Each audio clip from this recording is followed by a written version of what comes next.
Desenho de mãos, um pesadelo pra uns, um terror pra outros, o maior demônio das IAs.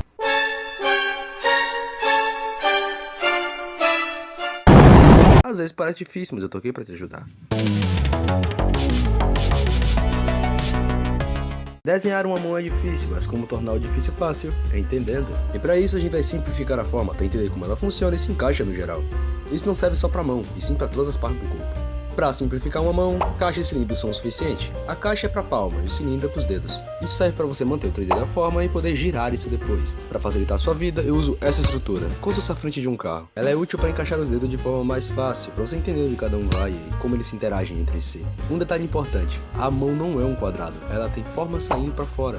Por exemplo, essas gordurinhas. Beleza, e sabendo disso, a gente faz aquela mãozinha padrão de anime sem ficar feio. Além de que com isso dá pra entender perfeitamente como os dedos se afetam. E já que tocamos no assunto...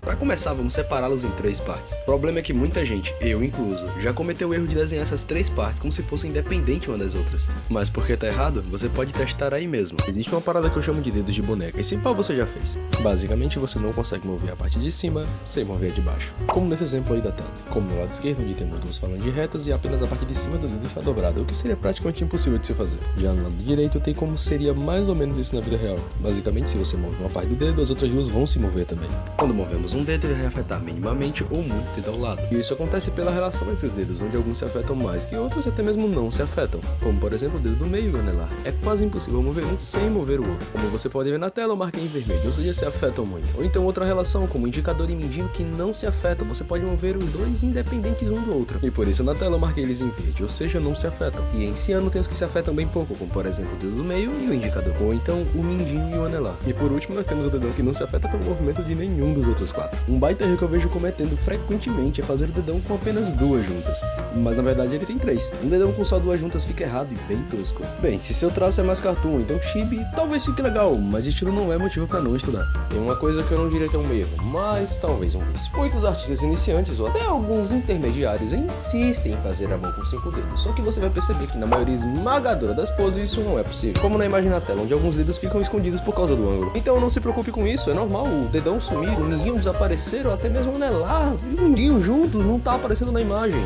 É super comum. A própria mão vai esconder ele, talvez outros dedos escondam ele, então não se preocupe com isso. Você não tem que desenhar os 5 dedos sempre. Então se lembre disso para fazer mãos um pouco mais orgânicas, quem sabe mais naturais. E não se preocupe, só é um erro se você insistir nele. Basicamente, quando a mão tá fechada, os dedos sempre vão puxar pro meio. Além de que os dedos têm variação de tamanho, não são completamente retos. Com a mão aberta você pode ver essas conexões ou membranas, basicamente essas pelezinhas que conectam os dedos e a palma. Não esqueça disso, afinal é uma parte importante das mãos e ajuda a deixar ela mais orgânica e natural, dando mais forma pra ela. Você pode ver ela olhando a mão tanto por trás quanto de frente. Ou seria de cima e pra baixo. Se você não tá vendo a palma, forma um D. Se você tá vendo a palma, é só uma curvinha.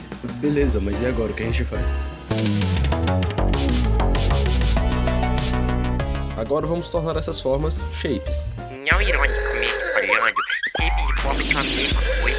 Cala a boca, aqui tem sentidos diferentes. Para formar um shape é tipo esculpir uma forma até que ela fique como você quer. E para ajudar na hora de esculpir, a gente tem que entender os volumes. Até aí beleza, mas como podemos praticar isso? Tem o exemplo da mão com tinta. E provavelmente você já fez ele quando era criança e nem lembra mais. Você sujar sua mão com tinta e então colocar no papel, vão ficar várias falhas no papel. Isso é por causa dos volumes. Por exemplo, no meio vai ficar uma grande falha, mais ou menos como se fosse um triângulo. Já no dedo, por exemplo, em certas partes da folha, os dedos não tocam.